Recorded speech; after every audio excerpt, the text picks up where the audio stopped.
திருச்சி மத்திய சிறை சிறப்பு முகாமில் தங்க வைக்கப்பட்டுள்ள இலங்கை தமிழர்களான சுகந்தன், முஜிபுர் ரகுமான் உள்ளிட்ட 4 பேர் உண்ணாவிரத போராட்டத்தில் ஈடுபட்டுள்ளனர். கூடுதல் விவரங்களை நமது செய்தியாளர் பக்ருதீன் வழங்க கேட்டு அறியலாம். வணக்கம் பக்ருதீன், இது குறித்தான விவரங்களை பதிவு பண்ணுங்க.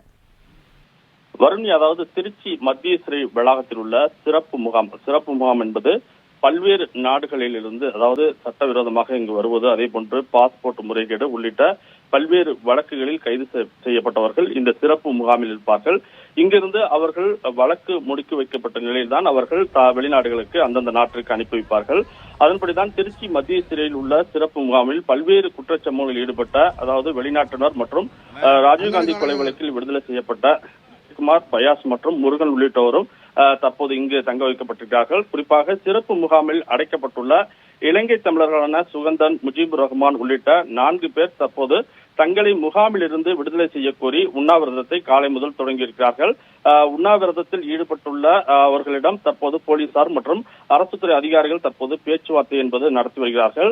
சிறப்பு முகாமை பொறுத்தவரை பல்வேறு வெளிநாடுகள், அதாவது நைஜீரியா, பல்கேரியா உள்ளிட்ட பல்வேறு நாடுகளைச் சேர்ந்த இருக்கிறவர்கள் குற்றவாளியாக இருக்கிறார்கள். அவர்களுக்கு உரிய விசாரணை நடத்தப்பட்டு அதன்படி உரிய அனுமதியோடு தான் அவர்களை அனுப்பி வைப்பார்கள். அதுபோன்று இவர்களும் தற்போது எங்களுக்கு இந்த விசாரணை என்பது விரைவில் முடிக்க வேண்டும், நாங்கள் வழக்கை வெளியிலிருந்து நாங்கள் வழக்கை நாங்கள் சந்தித்துக் கொள்கிறோம் உள்ளிட்ட பல்வேறு கோரிக்கைகளை வைத்து தற்போது இந்த உண்ணாவிரத போராட்டத்தில் ஈடுபட்டு வருகிறார்கள். வருண்யா, பக்ருதீன், விவரங்களுக்கு நன்றி.